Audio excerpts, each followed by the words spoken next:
अस्सलामुअलैकुम। पेशी खिदमत है अनोशा सीरीज़ की अगली कहानी, अनोशा और सिकंदर आज़म, पहला हिस्सा। टेक्सला पहुंचकर हमने एक सराय में क़याम किया। मेरी ख्वाहिश थी कि हम खामोशी के साथ इस शहर से गुजर जाएं। ये वही शहर था जहां का राजा मेरा बाप था और जिसके महल में मैंने आंखें खोली थीं, लेकिन मैं तो उसके लिए गोया हमेशा हमेशा के लिए मर चुका था। इन बातों की याद से मेरे दिल पर उस वक्त भी चोट लगी थी जब मैं अपनी माँ के मरने के बाद कश्मीर की तरफ जाते हुए यहाँ से गुजरा था और अब मेरे ज़ख्म फिर हरे हो गए थे। लेकिन उस वक्त मैं अकेला था और सूरत शक्ल से अच्छा खासा भिखारी मालूम होता था, इसलिए मेरी तरफ किसी ने तवज्जो न की थी।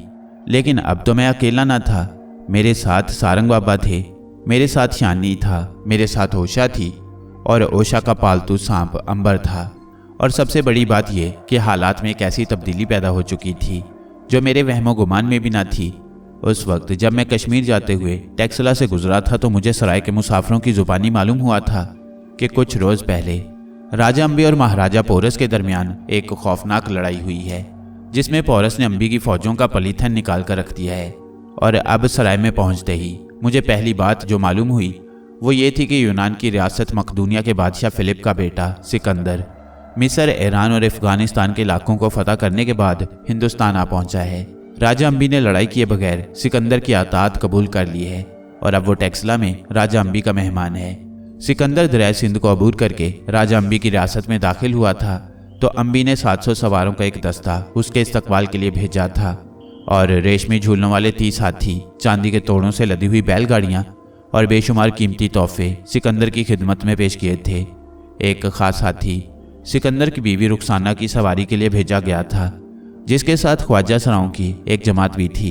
रुखसाना के लिए जो कीमती लिबास और हीरे राजा अम्बी ने भिजवाए थे, उन्हें पहनकर वो एक ऐसा बुत नजर आती थी जिसे सर से पांव तक हीरे जवाहरात पहना दिए गए हों। टेक्सला पहुंचने पर सिकंदर का जो इस्तकबाल हुआ वो दरिया सिंध के किनारे होने वाले इस्तकबाल से कई गुना शानदार था। इस इस्तकबाल से खुश होकर सिकंदर ने राजा अम्बी से वादा किया था कि वो पोरस के खिलाफ जंग में अम्बी का पूरा पूरा साथ देगा। सिकंदर के सिपाही टेक्सला के इर्द गिर्द खैमों में ठहरे हुए थे, जिसमें से कई सांप के डसने से हलाक हो गए। सिकंदर को मालूम हो चुका था कि इस इलाके में सांपों की कसरत है और उनमें से खास तौर पर फनियर सांप ऐसा है कि उसका डसा हुआ बचता नहीं। उसके एक कमांडर न्यारकस ने एक ऐसा चुतकबरा सांप देखा था जो 16 हाथ लंबा था। उसने उसे पकड़ने की कोशिश भी की थी, लेकिन वो तेजी से निकल गया।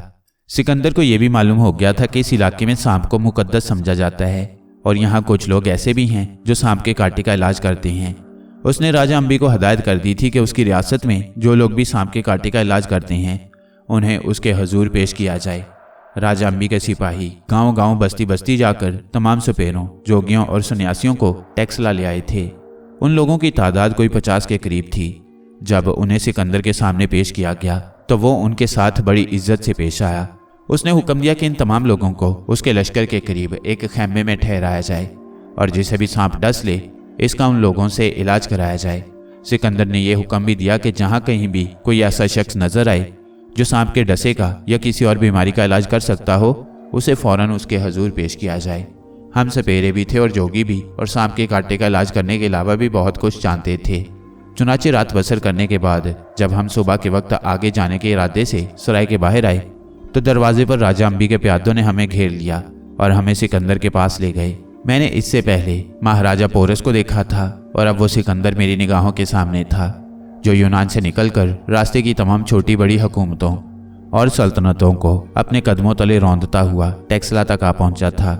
ये वो सिकंदर था जिसकी अतात राजा अम्बी ने सिर्फ इसलिए कबूल की थी कि उसकी मदद से अपने पुराने दुश्मन पोरस को नीचा दिखा सके। मैंने पोरस की आंखें देखी थीं जिनमें उकाब की सी तेजी थी, लेकिन सिकंदर की नीली नीली आंखें अपने अंदर कुछ और ही असर रखती थीं।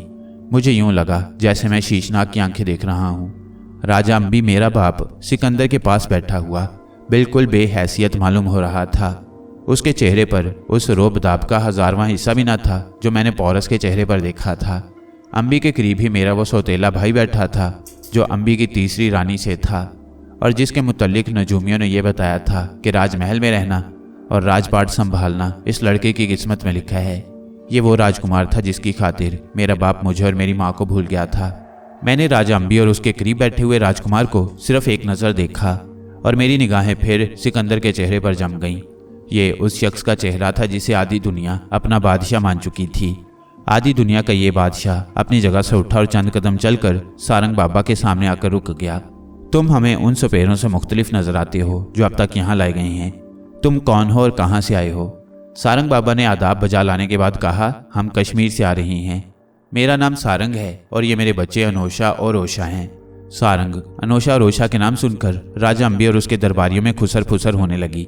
सिकंदर ने अपनी गहरी नीली शीशनाकी सी आंखों से हम तीनों को बारी बारी देखा, फिर कहने लगा, सारंग बाबा, तुम्हें देखकर मुझे अपने उस्ताद अरस्तु की याद आती है, जो इल्म का समुंदर और अकल का खजाना थे। इसके साथ ही मुझे यूनान का वो बूढ़ा फलसफी डियोजानस कल्बी याद आता है, जिसकी निगाहों में दुनिया की सारी शान शौकत हीच थी। और तुम्हारे इस अनोशा को देखकर मेरा ध्यान सूरज देवता की तरफ जाता है। और रही ये लड़की ओशा, मैं शीशनाग की बेटी हूँ। ओशा ने सिकंदर को टोक कर कहा। ओशा की इस जुर्रत पर राजा अंबी और उसके दरबारी हैरान रह गए। उन्हें यकीन था कि सिकंदर इस हरकत पर गजबनाक हो जाएगा, लेकिन उसने कहका लगाया और कहा, शीशनाग की बेटी, मैं भी यही कहने वाला था। तुझे देखकर मेरा ध्यान नागों और नागों की उन तस्वीरों की तरफ जाता है जो मिस्र के फिरौनों के ताज पर बनी हुई हैं। शीशनाग की बेटी, तू नाचना जानती है। ओशा किसी कदर गुस्से भरी आवाज से कहने लगी। आधी दुनिया का बादशाह ओशा से ये पूछता है कि क्या तू नाचना जानती है? क्या उसे किसी ने नहीं बताया कि उसके सामने वो ओशा खड़ी है जो महाराजा पोरस के दरबार की नामवर कासा रही है? ओशा के ये अल्फाज सुनकर दरबार में एक सन्नाटा सा छा गया। सिकंदर को इस अंदाज से मुखातिब करने का कोई तसव्वुर भी नहीं कर सकता था। राजा अंबी और उसके दरबारियों को यकीन था कि अब के सिकंदर वाकई गुस्से में आ जाएगा, लेकिन उनकी तवक्को के खिलाफ सिकंदर ने मुस्कुराते हुए बड़े इत्मीनान से कहा, शीशनाग की बेटी, मुझे सचमुच अब तक किसी ने नहीं बताया कि तू पोरस के दरबार की रकासा रही है। ये तो बहुत अच्छी बात है। हम यहाँ खेल तमाशों का बंदोबस्त कर रहे हैं, उसमें तू भी अपने जौहर दिखाना। ओशा अभी कुछ कहना पाई थी कि राजा अंबी उठकर सिकंदर के पास आया और कहने लगा, महाराज, जरा जांच पड़ताल कर लें तो अच्छा है। कहीं ऐसा ना हो कि पोरस ने इसको जासूसी के लिए भेजा हो। अंबी के ये अल्फाज सुनकर ओशा एक चोट खाई हुई नागिन की तरह तिलमिला उठी और बोली, महाराज, वो और होंगे जो ऐसी औछी हरकतें करते हैं। पोरस महाराज इस मिट्टी का मान और इस धरती की लाज हैं। ना उन्होंने मुझे जासूसी के लिए भेजा है और ना मैं जासूसी के लिए यहाँ आई हूँ। मैं तो ओशा और सारंग बाबा के साथ शीशनाग के मंदिर को जा रही थी कि सिपाही हमें पकड़कर यहाँ ले आए। ओशा की जुर्रत और दलेरी हैरान कर देने वाली थी। वो राजा अंबी पर भी चोट कर गई थी, लेकिन पोरस को नीचा दिखाने की खातिर सिकंदर की अतात करने वाला अंबी इस चोट को खामोशी से बर्दाश्त कर गया, सिर्फ इस वजह से कि सिकंदर ने उस पर कोई गुस्सा जाहिर नहीं किया था। उसने ओशा की बात सुनकर उसी तरह मुस्कुराते हुए कहा, 3-4 रोज बाद खेल तमाशे होने वाले हैं। तुम उसमें शामिल होगी और अपने जौहर दिखाओगी, और हो सकता है कोई इनाम भी हासिल कर लो। उसके बाद तुम शीशनाग के मंदिर जा सकती हो। और फिर सिकंदर राजा अंबी से मुखातिब हुआ, मेरे दोस्त, ये तीनों मेरे मेहमान हैं। इन्हें निहायत इज्जत और एहतराम से शाही मेहमान खाने में ठहराया जाए। आन की आन में सारे शहर में यह खबर जंगल की आग की तरह फैल गई कि कश्मीर से आने वाले जोगियों को सिकंदर के हुक्म से शाही मेहमान खाने में ठहराया गया है। ये खबर जब उन सुपेरों तक पहुंची जिन्हें सिकंदर के लश्कर के करीब एक खैमे में ठहराया गया था, तो वो शाही मेहमान खाने की तरफ भाग आए कि देखें तो सही कि वो कौन सुपेरे हैं जिन्हें सिकंदर ने ऐसी इज्जत का हकदार समझा है। उनमें से कई एक सपेरे सारंग बाबा के पुराने वाकिफ थे और कई एक को उन वाकयात का इल्म भी था जो हमें परवरपुर, वैरी नाग, केसर नाग के जंगल और दूसरी बस्तियों में पेश आए थे। और एक सुपेरा तो उनमें ऐसा भी था जिसने राजा नागसीन के शहर भोगमती में मेरी और राजा नागसीन के भाई की लाश की अजीबोगरीब लड़ाई अपनी आंखों से देखी थी। उन्होंने सारंग बाबा के पांव छूने के साथ साथ मेरे हाथों को भी इज्जत और अकीदत से बोसा दिया। रही ओशा तो वो औरत होने के नाते वैसे ही उनकी नज़रों में इज्जत और एहतराम के काबिल थी। वो सब के सब एक निस्फ दायरे की शक्ल में हमारे सामने बैठ गए और सारंग बाबा से बातें करने लगे। इन बातों में मेरा या ओशा का कोई हिस्सा ना था। सुपेरों की इन बातों के दौरान मैंने यूं महसूस किया जैसे एक बूढ़ा सुपेरा मेरे गले में झूलते हुए शानी को बड़े गौर से देख रहा है। जब भी मेरी निगाहें उसकी तरफ उठती मैं यही देखता कि उसकी नज़रें शानी पर हैं, लेकिन मैंने इस बात को ज़्यादा अहमियत ना दी। सारंग बाबा और सुपेरों की यह महफिल दोपहर तक जमी रही और जब वह रुखसत हुए तो बड़े खुश नजर आते थे, शायद इसलिए कि सारंग बाबा की सूरत में उन्हें एक ऐसा साथी मिल गया था जिसको खुद सिकंदर ने इज्जत अफजाई के काबिल समझा था, और वो ऐसा साथी था जो आड़े वक्त में उनके काम भी आ सकता था। हमारे नाम और काम का चर्चा होने में जो कसर रह गई थी वो सुपेरों ने वापस जाकर पूरी कर दी। ओशा के मुतल्लिक तो दरबार ही में सबको मालूम हो गया था कि वो पोरस के दरबार की सबसे नामवर रकासा रही है, लेकिन अब हमारे मुतल्लिक भी राजा अम्बी को पता चल गया था कि सारंग बाबा और ओनोशा ऐसे पहुंचे हुए जोगी हैं कि उन्होंने परवरपुर के राजा राम की रानी चंदा के कहने पर एक हाथी को सोने का बना दिया था और एक मुर्दा नौजवान के जिस्म में सांप की रूह डालकर उसे जिंदा कर दिया था। रात के वक्त राजा अम्बी खुद शाही मेहमान खाने में आया। सारंग बाबा फर्श पर पांव पिसारे एक सतून से टेक लगाए बैठे थे। मैं शानी को दूध पिला रहा था। ओशा अपने पालतू सांप अंबर को दूध पिला रही थी। राजा अम्बी दरवाजे में खड़ा हो गया। फिर वो दोनों हाथ जोड़कर सारंग बाबा से मुखातिब हुआ। सारंग महाराज, मैं कुछ अर्ज करने आया हूँ। सारंग बाबा ने मेरी तरफ इशारा करते हुए कहा, हमारे बेटे से बात करो। अम्बी 2 कदम आगे बढ़कर मेरे सामने आ खड़ा हुआ और उसी तरह हाथ जोड़े हुए कहने लगा, अनोशा महाराज, मैं कुछ अर्ज करने आया हूँ। मेरे बदन में सनसनी सी दौड़ गई। मेरे सामने मेरा बाप हाथ जोड़े खड़ा था और मुझे बेटा नहीं महाराज कहकर मुखातिब कर रहा था। मेरे जहन में नजूमियों की पेशगोई के अल्फाज गूंजने लगे। मुबारक हो महाराज, राजकुमार किस्मत के बड़े धनी हैं। बड़े बड़े राजा उनके आगे सर झुकाएंगे और बड़े बड़े बहादुर उनके आगे कान पकड़ेंगे और माथा रगड़ेंगे। शायद यही वो दिन था जिसके बारे में नजूमियों ने पेशगोई की थी। राजा अम्बी को नजूमियों की पेशगोई पर पूरा यकीन था, जभी तो उसने माँ बेटे को महल में वापस बुलाने से इसलिए इनकार कर दिया था कि नजूमियों के कहने के मुताबिक राजपाट संभालना राजकुमार की किस्मत में ना था। लेकिन ये बात कभी राजा अम्बी के वहमो गुमान में भी नहीं आई होगी कि इस राजकुमार के आगे सर झुकाने वाले बड़े बड़े राजाओं में वो खुद भी शामिल होगा। अनोशा महाराज, मैं कुछ अर्ज करने आया हूँ, राजा अम्बी ने दोबारा कहा और मैं अपने ख्यालात से चौंक गया। अपने बाप को इस हालत में देखकर मेरा दिल और दिमाग बेकाबू हुए जा रहे थे। मैंने बल खाते हुए शानी को अपने हाथ में थाम लिया और उठ खड़ा हुआ। अब मैं राजा अम्बी के ऐन सामने खड़ा था और मेरी नज़रें उसके चेहरे पर थीं। उसके चेहरे की तरफ देखते हुए मेरे जहन के पर्दे पर अपनी माँ की तस्वीर उभरी और फिर मेरे दिलो दिमाग में आग सी लग गई। क्या राजा ये पूछने आया कि उसका वो बड़ा बेटा कहाँ है जो उसकी बड़ी रानी से था? उसे जान लेना चाहिए कि वो उसके लिए मर चुका है। अब अगर वो उसके सामने कभी आया भी तो इस हालत में होगा कि ना बेटा बाप को बाप कह सकेगा और ना बाप बेटे को बेटा कहकर बुला सकेगा। पर नहीं, राजा तो शायद ये पूछने आया है कि पोरस के पास कितने हाथी, कितने घोड़े और कितने रिथ हैं। उसे जान लेना चाहिए कि बड़ाई का निशान हाथी, घोड़े और रिथ नहीं हुआ करते। बड़ा वही है जिसका दिल बड़ा है, और उसे यह भी जान लेना चाहिए कि ताकतवर वही है जो अपने बाजुओं में हो। पर नहीं, राजा तो शायद ये पूछने आया है कि अपने भाई को नीचा दिखाने के लिए गैर को अपना आका और सरदार मान लेने के अलावा उसे और क्या कुछ करना चाहिए। उसे जान लेना चाहिए कि सिर्फ एक काम और करना चाहिए, और वो ये है कि चुल्लू भर, अनोशा होश में आओ, तुम अपने बाप के सामने खड़े हो। यकायक एक आवाज़ मेरे कानों में गूंजी। ये मेरी माँ की आवाज़ थी। मैं यूं चौंका जैसे एक गहरे ख्वाब से जागा हूँ। मैंने हैरानी से अपने इर्द गिर्द देखा। सारंग बाबा बदस्तूर पाँव पिसारे और सतून से टेक लगाए बैठे थे। ओशा अपने पालतू सांप अंबर से खेल रही थी।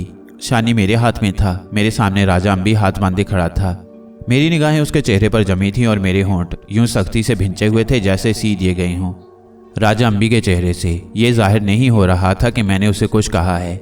शायद वो तमाम बातें मैंने ख्याल ही ख्याल में राजा अम्बी से कही थीं। शायद मेरी माँ की बेचैन रूह यहाँ मेरे साथ थी। शायद उसी ने मेरे होंठ सी दिए थे। उसी ने मुझे टोका और डांटा था। अनोशा महाराज, राजा अम्बी की आवाज़ फिर उभरी, मैं कुछ अर्ज करने आया हूँ। अब के राजा अम्बी के लहजे में पहले से कहीं ज़्यादा लजाजत थी। मैंने कुछ कहने के लिए मुंह खोला ही था कि माँ की आवाज़ फिर मेरे कानों में गूंजी, अनोशा तुम अपने बाप के सामने खड़े हो। मैंने झुककर राजा अम्बी को आदाब किया और कहा, मैं आपका बेटा हूँ महाराज, फरमाइए क्या हुक्म है। राजा अम्बी ने ज़रा देर खामोशी इख्तियार की, फिर कहने लगा, मैं यहाँ सवाली बनकर आया हूँ। हम राजाओं की दुनिया बड़ी अजीब है।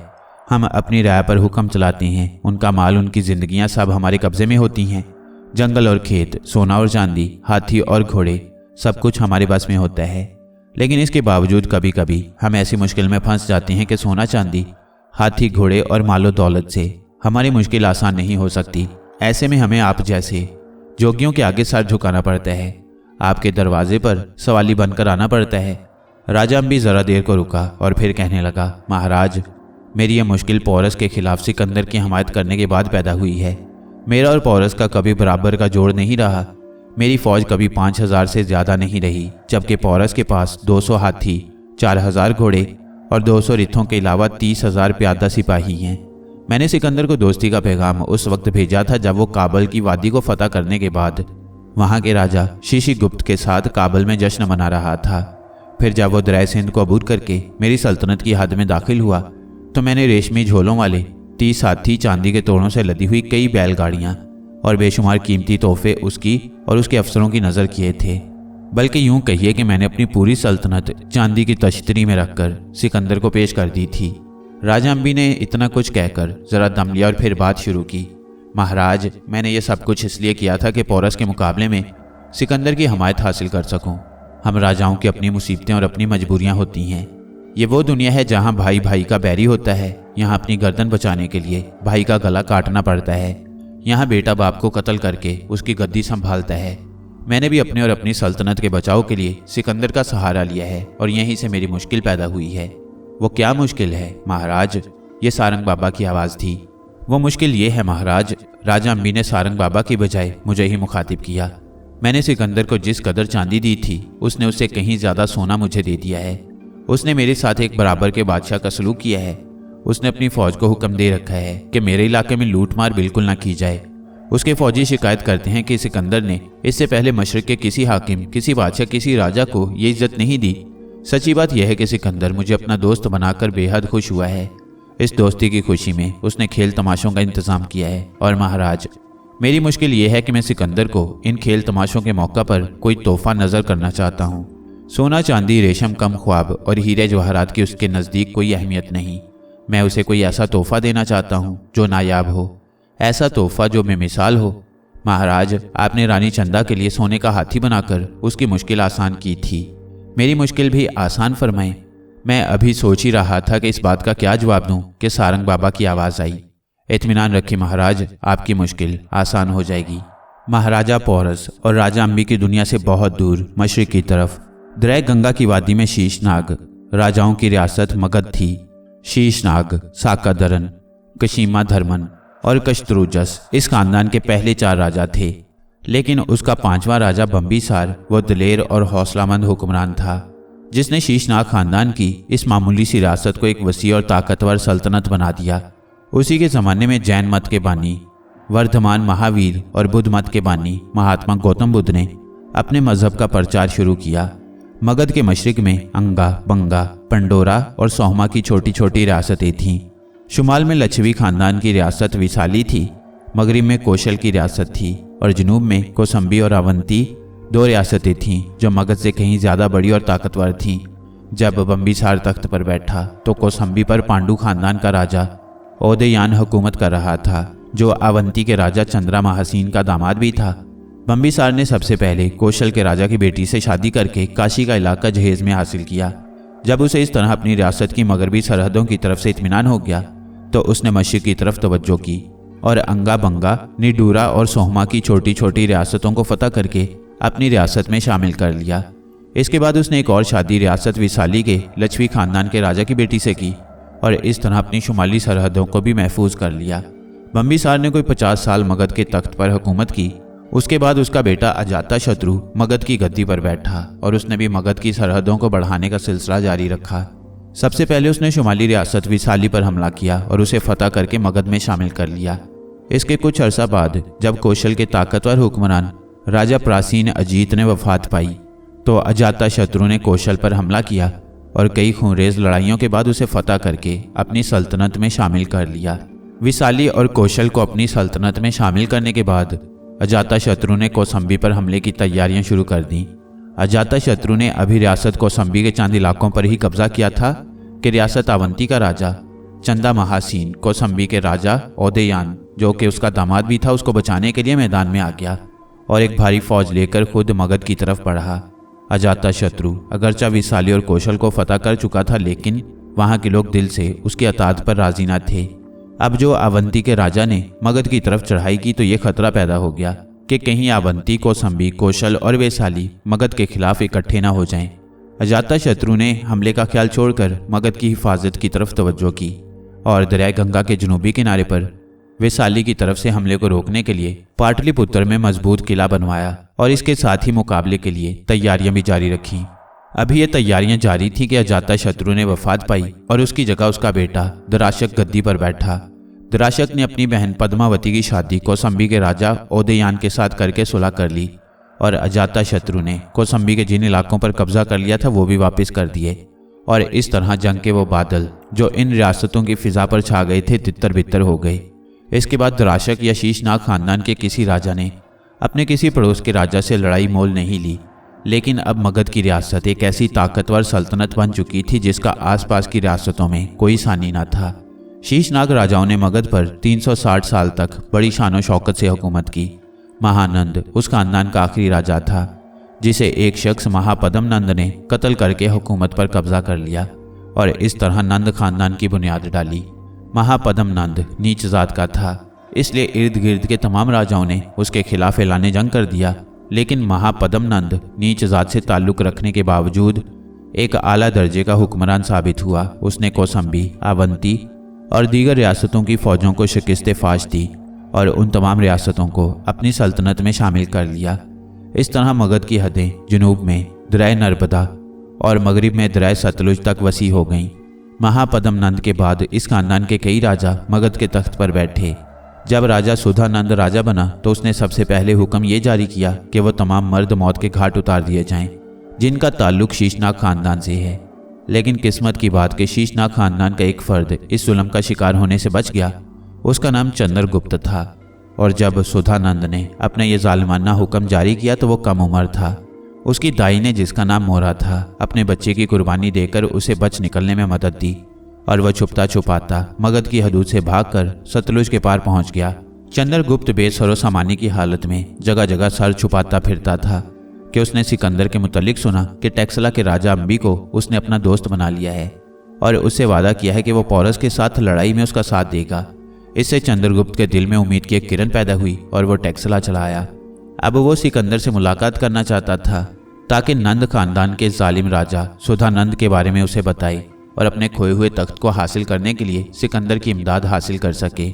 वो कई दिनों से टैक्सला में था और बराबर इस कोशिश में लगा हुआ था कि सिकंदर से मुलाकात कर सके, लेकिन अभी तक इसमें कामयाबी नहीं हुई थी। वो कहने को तो एक राजकुमार था, लेकिन उसकी हालत देखकर कौन उसका यकीन कर सकता था। तोहफे तहाइफ बादशाहों तक पहुंचने का सबसे आसान जरिया होती हैं, लेकिन वो तो खुद कोड़ी कोड़ी का मोहताज था। सिकंदर के लिए, राजा अंबी के लिए या उसके किसी दरबारी के लिए कोई तोहफा कहाँ से लाता। फिर उसने सुना कि कश्मीर से आए हुए जोगियों को सिकंदर ने अपने खास हुक्म से शाही मेहमान खाने में ठहराया है, तो वो उन जोगियों से मिलने चला आया कि शायद इसी तरह सिकंदर तक पहुंचने की कोई सूरत पैदा हो जाए। चंद्रगुप्त की उम्र मुश्किल से 18 साल होगी, लेकिन उसके चेहरे पर ऐसी संजीदगी थी जो बड़े बूढ़ों के चेहरों पर ही देखने में आती है। वो सारंग बाबा को अपनी दास्तान सुना रहा था और मैं हैरानी से उसके चेहरे की तरफ देख रहा था। पाटलिपुत्र से लेकर टैक्सला तक उसने जो जो तकलीफें और मुसीबतें उठाई थीं, वो सब उसके चेहरे पर लिखी हुई मालूम होती थीं। सारंग बाबा को अपनी दास्तान सुनाते हुए वो बार बार मेरी और ओशा की तरफ यूं देखता था जैसे किसी बात की तह तक पहुंचने की कोशिश कर रहा हो। जब तक वो अपनी कहानी सुनाता रहा, मैं, ओशा और सारंग बाबा खामोशी से सुनते रहे। जब वो खामोश हुआ तो सारंग बाबा कहने लगे, शीशनाग के बेटे, हम किसी न किसी तरह तुझे सिकंदर से ज़रूर मिलवा देंगे, लेकिन तुझे उसे कुछ हासिल ना होगा। राजा या तो राजाओं की बात पर कान धरते हैं या अपने अफसरों की बात सुनते हैं, और इस वक्त तू ना राजा है और ना अफसर। मैं जानता हूँ महाराज, मैं इस वक्त कुछ भी नहीं हूँ, लेकिन मुझे अपनी ज़ुबान पर, अपने दिल पर, अपने दिमाग पर और अपने बाजुओं पर भरोसा है। मैं जानता हूँ कि कहाँ ज़ुबान से और कहाँ हाथ से काम लेना चाहिए। आप मुझे सिकंदर से मिलवा दीजिए और बाकी सब कुछ मुझ पर छोड़ दीजिए। ये सोचना मेरा काम है कि सिकंदर से मिलने के बाद मुझे क्या करना है और क्या नहीं। इसका बंदोबस्त हो जाएगा। बड़ी मेहरबानी महाराज। ये कहकर चंद्रगुप्त हमारे चेहरों का जायजा लेने लगा और फिर हमारी हैरत के चीख उठा, महाराज, इन दोनों के चेहरे बोल रहे हैं, मुझे इनसे अपने ही खून की बू आ रही है। सारंग बाबा मुस्कुरा दिए और कहने लगे, शीशनाग के बेटे को शीशनाग खानदान के खून की बू नहीं आएगी तो और किसे आएगी। अनोशा की माँ शीशनाग खानदान से थी और ओशा, मैं शीशनाग की बेटी हूँ, ओशा ने तेजी से कहा। ओशा के लहजे में ऐसी तेजी थी कि चंद्रगुप्त चौंक गया। सारंग बाबा कहने लगे, हाँ, ओशा पुष्कलावती के शीशनाग की बेटी है और मैं पाटलिपुत्र के शीशनाग का बेटा हूँ, चंद्रगुप्त ने कहा। फिर वो एक कदम आगे बढ़कर ओशा के सामने आ खड़ा हुआ और उसकी तरफ हाथ बढ़ाते हुए कहने लगा, ओशा, तुम मेरी बहन हो और मैं तुम्हारा भाई। क्या मैं उम्मीद रखूं कि कभी मुझे तुम्हारी मदद की ज़रूरत पड़ी तो तुम मेरी, अपने भाई की मदद करोगी? ओशा ने चंद्रगुप्त के दोनों हाथ थाम लिए और कहा, मैं शीशनाग की कसम खाकर वादा करती हूँ कि वक्त आने पर अपने भाई की पूरी मदद करूंगी, अपनी जान देकर भी करूंगी। चंद्रगुप्त ने ओशा के हाथों को अपनी आंखों से लगाया और फिर उसके हाथ छोड़कर मेरी तरफ मुतवज्जा हुआ, लेकिन वो एक कदम आगे बढ़कर मेरे सामने आने के बजाय 2 कदम पीछे हट गया और फिर झुककर आदाब बजा लाते हुए कहने लगा, अनोशा महाराज, मैं आपका हम उम्र जरूर हूँ और मेरी रगों में शीशनाग खानदान का खून भी है, लेकिन आप वो हस्ती हैं जिसे अम्बी ने भी महाराज कहकर पुकारा है। मैं इस हैसियत में नहीं हूँ कि ओशा की तरह आपसे कोई कॉल ले सकूं, लेकिन मुझे इत्मीनान है, पूरा इत्मीनान है कि जब भी कोई आड़ा वक्त आया आप मेरी मदद करने से नहीं हिचकिचाएंगे। दूसरे ही रोज सारंग बाबा ने चंद्रगुप्त को राजा अम्बी के जरिए सिकंदर के पास पहुंचा दिया। ये मुलाकात अम्बी के दरबार में नहीं, टेक्सला के बाहर उस जगह हुई जहां सिकंदर की फौजें खैमों में ठहरी हुई थीं। अम्बी ने चंद्रगुप्त की सिकंदर से मुलाकात करा देने का वादा तो कर लिया था, लेकिन ये वादा करते हुए उसने अक्लमंदी से काम लेकर ऐसा बंदोबस्त किया था कि अगर कोई नाखुशगवार वाकया पेश आ जाए तो उस पर किसी किस्म का इल्जाम ना आए। सिकंदर उन हाथियों के मुआयने के लिए गया हुआ था जो उसकी हदायत के मुताबिक सुधाए जा रहे थे। वो उन सुनहरी झूलों वाले 30 हाथियों को देखकर बहुत खुश हुआ था जो राजा अम्बी ने उसे तोहफे में दिए थे। उसने हाथियों को रक्स करते हुए भी देखा। उनमें एक हाथी ऐसा था जिसकी दोनों अगली टांगों पर झांझ बंधे थे। वो एक झांझ सूंड से पकड़कर बजाता और दूसरे हाथी उसकी ताल पर टांगे उठाकर रक्स करते। उन हाथियों को देखकर सिकंदर को ख्याल आया कि हाथियों का शिकार करना चाहिए। वो यूनानी अफसरों को लेकर मुकामी लोगों की रहनुमाई में शिकार के लिए निकला और हाथियों के एक गल्ले पर जा पड़ा और तमाम हाथियों को रस्सों से बांध कर ले आया। उसके अफसरों में जिस शख्स ने हाथियों के बारे में सबसे ज्यादा दिलचस्पी जाहिर की थी वो सेलौकस था। वो बड़ा ग्रांडील आदमी था। उसमें इतनी ताकत थी कि बैल को सींगों से पकड़कर उसकी गर्दन मरोड़ देता था। उसने सिकंदर को इस बात पर आमादा किया कि हाथियों का एक रेवड़ पालना चाहिए। चुनाचे जब सिकंदर जंगल से हाथी पकड़ कर लाया तो उसने उन तमाम हाथियों को सेलौकस की निगरानी में दे दिया ताकि वो उन्हें सुधारने का बंदोबस्त कर सके। सिकंदर का हुक्म मिलते ही सेलौकस ने काबिल महावतों का बंदोबस्त किया और उन्हें हाथियों को सुधारने के काम पर लगा दिया। सिकंदर उन्हीं हाथियों का मुआयना कर रहा था। सेलौकस उसके साथ था। सिकंदर जिस हाथी के पास जाता सेलौकस उसे बताता कि यह हाथी कैसा है, किस तबीयत का है और इसे किस महावत ने सुधाया है और इसे क्या कुछ सिखाया गया है। इतने में नियारकस ने आकर इतला दी कि मशरिक की तरफ का एक शहजादा जो अपना नाम चंद्रगुप्त बतलाता है मुलाकात का ख्वाहिशमंद है। सिकंदर ने उसे वहीं बुलवा लिया। चंद्रगुप्त ने सिकंदर को यूनानी अंदाज में सलाम किया और अदब से खड़ा हो गया, लेकिन उसका सर झुका हुआ नहीं, बावकार अंदाज में ऊपर उठा हुआ था। सिकंदर ने उसकी तरफ देखा तो हैरान रह गया। शेर की सी दिलेरी, चीते की सी फुर्ती और लूमड़ी की सी चालाकी उसके चेहरे से झलकती थी। उसका चौड़ा माथा उसके बुलंद हौसला होने की दलील था और उसकी आंखें साफ बता रही थी कि वो मुश्किलात से घबराने वाला नहीं है। तुम कौन हो, कहाँ से आए हो? सिकंदर ने पूछा। मेरा नाम चंद्रगुप्त है और मैं शीशनाग खानदान का एक फर्द हूँ जिसने महाराजा शीशनाग से लेकर महानंद तक 360 साल मगध पर बड़ी शान से हुकूमत की है। फिर ऐसा हुआ कि नीच जात के महापद्म नंद ने धोखे से राजा महानंद को कत्ल करके खुद मगध की गद्दी पर कब्जा कर लिया। इस वक्त महापद्म नंद के बाद नंद खानदान का राजा सुधानंद राज कर रहा है और उसने शीशनाग खानदान से ताल्लुक रखने वाले तमाम मर्दों को चुन चुन कर कत्ल करवा दिया है कि कहीं उनमें से कोई तख्त का दावेदार न बन जाए। मैं अपनी दानाई की मेहरबानी से सुधानंद के जुल्म से बच निकला और पाटलिपुत्र से टेक्सला तक दर दर की ठोकरें खाता अब सिकंदर के दरवाजे पर आया हूँ, ये उम्मीद लेकर के शायद सिकंदर की इमदाद से अपना खोया हुआ राज हासिल कर सकूं। इतना कहकर चंद्रगुप्त ने खामोशी इख्तियार की। फिर यकायक उसके लहजे में तेजी आ गई। उसने सिकंदर की आंखों में आंखें डालकर कहा, क्या सिकंदर शीशनाग के बेटे को उसका हक दिला देगा? क्या वो मगध की उस सल्तनत पर हमला करेगा जो अम्बी और पौरस की रियासतों से कई गुना बड़ी है और जिसकी सरहदें दरियाए सतलुज से लेकर मशरिक में समुंदर तक फैली हुई हैं, जो शुमाल में हिमालय के पहाड़ों और जुनूब में नर्मदा के पानियों को छूती है? ये वो सल्तनत है जिसका नीच जात का राजा सख्त जालिम है। लोग उसके जुल्म से दुखी हैं और उससे निजात हासिल करने की दुआएं मांगते हैं। क्या सिकंदर अपने घोड़े की बागें मगध की तरफ फेरेगा? अगर सिकंदर इसका वादा करे तो शीशनाग का बेटा चंद्रगुप्त ये कॉल देता है कि वो खुद उसके घोड़े की बागें थामकर उसे सतलुज से पाटलिपुत्र तक ले जाएगा और इस मुहिम में सिकंदर और उसकी फौज के किसी सिपाही का बाल तक बीका ना होगा और यूं समुंदर तक का सारा इलाका सिकंदर के दामन में पके हुए फल की तरह आ गिरेगा। चंद्रगुप्त के लहजे में ऐसी दलेरी थी कि सिकंदर के तन बदन में आग लग गई वो गुस्से से दहाड़ा, ये कौन बदमाश है जो सिकंदर की हमायत हासिल करने आया है? लेकिन बात यूं करता है जैसे सिकंदर पर एहसान करना चाहता है। सिलौकस, इसे पकड़ो और इसकी गर्दन उड़ा दो। लेकिन चंद्रगुप्त सिकंदर के इस हुक्म को पहले ही उसके चेहरे पर पड़ चुका था। उसने एक तरफ को जस्त लगाई और हवा हो गया। सिलौकस, न्यारकस और दूसरे अफसरों और सिपाहियों ने दौड़ो पकड़ो जाने ना पाएगा शोर मचाते हुए उसका ताकुब किया।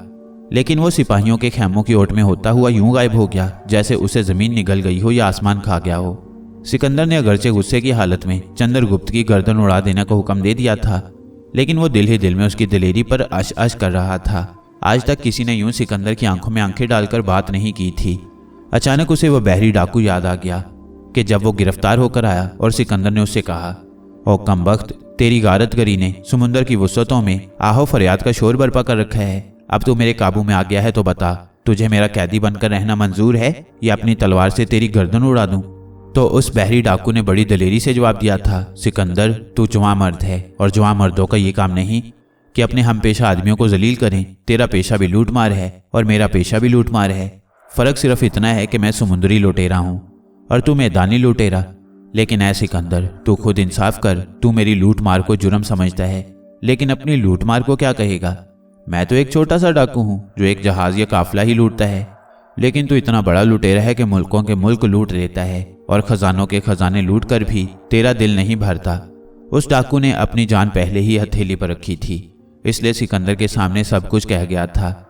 लेकिन चंद्रगुप्त की तो बात ही और थी। वो सिकंदर के सामने सवाली बनकर आया था। अपना खोया हुआ हक हासिल करने के लिए उसकी इमदाद हासिल करना चाहता था। उसने सिकंदर से बराबर की हैसियत में बात करने की कोशिश की थी, बल्कि उससे भी बढ़कर यूं जाहिर किया था जैसे वो सिकंदर पर बहुत बड़ा एहसान करना चाहता है। सिकंदर देर तक इन ख्यालों में खोया रहा। उसे इस बात का अफसोस नहीं था कि उसके अफसर और सिपाही चंद्रगुप्त को गिरफ्तार नहीं कर सके, बल्कि उसे अपने गुस्से पर अफसोस हो रहा था, जिसकी वजह से उसकी और चंद्रगुप्त की मुलाकात अधूरी रह गई। उसने मगध की सल्तनत का जिक्र किया था, जो दरिया सतलुज के किनारों से लेकर मशरिक में समुद्र के किनारों तक फैली हुई थी।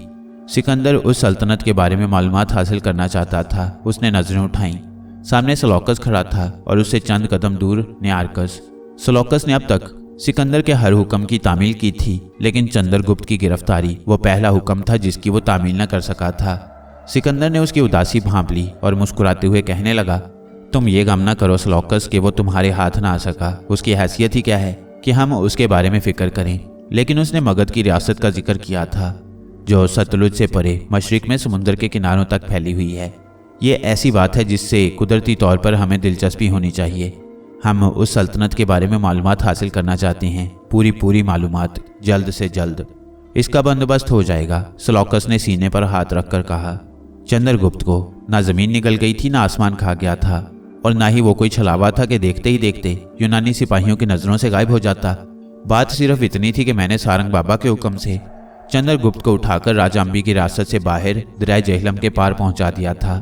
चंद्रगुप्त को दरिया जेहलम के पार पहुंचाकर मैंने उससे कहा, शीशनाग के बेटे, तुम सिकंदर से मिलना चाहते थे सो मिल लिए, पर तुम्हें याद होगा कि सारंग बाबा ने कहा था कि तुम्हें से कुछ हासिल ना होगा।